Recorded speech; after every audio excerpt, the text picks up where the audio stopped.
Hello Repalle, ఎలా ఉన్నారు? నేను మీ ఆర్కే. ఆ నియోజకవర్గంలో ఇంతవరకు వైసీపీ ఖాతా తెరవల. వైసీపీకి కలిసిరా నియోజకవర్గమే రేపల్లె నియోజకవర్గం. రేపల్లె నియోజకవర్గంలో వైసీపీ ఆవిర్భావం నుంచి కూడా ఇంతవరకు అక్కడ గెలిచినటువంటి దాఖలాలు లేవు. ఉద్దండులు పోటీ చేసినా కూడా వైసీపీ నుంచి ఓటమి వాళ్ళని వెక్కిరిచ్చింది. రేపల్లె నియోజకవర్గంలో 2014, 2019, 2024 ఈ 3 సార్లు అనగాని సత్యప్రసాద్ గారే భారీ మెజార్టీతో విజయ దుందుబి మోగించడం జరిగింది. 2019లో వైసీపీ వేవ్లో కూడా రేపల్లె నియోజకవర్గంలో వైసీపీ ఖాతా లేకపోయిందంటే, ఖాతా తెరవలేకపోవటం అంటే అది ఆ నియోజకవర్గంలో సత్యప్రసాద్కు ఉన్నటువంటి ఫాలోయింగ్ చూస్తే మైండ్ బ్లాక్ అవ్వాల్సిందే.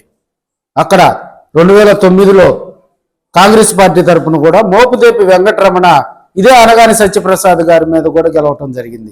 అప్పట్లో పిఆర్పి ఆవిర్భావం జరగటం ప్రజారాజ్యం పార్టీ తరఫున కూడా ఇప్పుడు ఎవరైతే 2024లో వైసీపీ తరఫున పోటీ చేశారో ఈపూరు గణేష్ గారు, డాక్టర్ గారు, అక్కడ 2009లో కూడా పోటీ చేయడం జరిగింది. సో ఈ బైఫర్కేషన్లో ఇదంతా చూసిన తర్వాత కూడా 2019లో కూడా అక్కడ మనకు మోపుదేవి వెంకటరమణ వైసీపీ తరఫున కూడా పోటీ చేయడం జరిగింది అనగాని సత్యప్రసాద్ గారి మీద.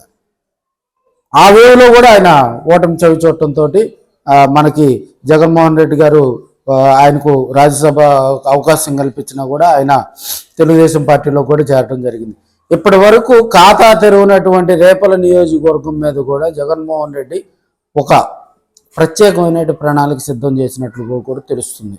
రేపల్లె నియోజకవర్గంలో వైసీపీ ఓడిపోవటానికి కారణం ఏంటంటే అక్కడ ఒక మంచి మాస్ లీడర్ లేకపోవటమే.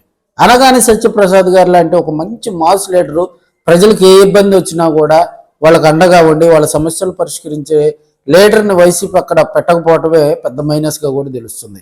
2009 వరకు అక్కడ కాంగ్రెస్ పార్టీ కొంత ఇబ్బందికర పరిస్థితి ఎదుర్కొన్నా కూడా తెలుగుదేశం పార్టీకి, కమ్యూనిస్టు పార్టీకి కంచుకోటైనటువంటి రేపల్లో కాంగ్రెస్ కూడా అక్కడ విజయ అవకాశాలు అంతకుముందు అంబటి రాంబాబు గారు కూడా అక్కడ గెలవటం జరిగింది 1989లో అనుకుంటా. సో కాంగ్రెస్ పార్టీ అప్పట్లో యాక్టివ్గా కూడా ఉన్నటువంటి ఒక మాస్ లీడర్ని తీసుకొచ్చే ప్రయత్నం అయితే అప్పట్లో చేసింది. దాన్ని ఇప్పుడున్న పరిస్థితిలో జగన్మోహన్ రెడ్డి గారు కూడా అక్కడ ఒక మంచి మాస్ లీడర్ని తీసుకొచ్చే కార్యక్రమానికి శ్రీకారం చుట్టడం జరిగింది. నియోజకవర్గాల వారీగా కూడా వాళ్ళందరినీ కూడా పిలిపించుకొని అక్కడ మాట్లాడి ఆ లీడర్షిప్ ఎవరైతే బాగుంటారో అక్కడ ఉన్నటువంటి జడ్పీటీసీలు, ఎంపీటీసీలు వాళ్ళతోటి కూడా మాట్లాడి ఏకాంతంగా కూడా మాట్లాడి వాళ్ళ అభిప్రాయం కూడా తీసుకొని మళ్ళీ సెకండ్ ఆప్షన్ కూడా తీసుకునే ప్రయత్నం అయితే చేస్తూ ఉన్నారని కూడా తెలుస్తుంది. మరో షార్ట్లో కూడా రేపల్లె నియోజకవర్గానికి ఒక మాస్ లీడర్ పేరు కూడా మనం ఉచ్చరించే కార్యక్రమానికి కూడా త్వరలోనే శ్రీకారం చుట్టబోతున్నామని కూడా రేపల్లె ప్రజలందరికీ తెలియజేసుకుంటూ ఉన్నాం.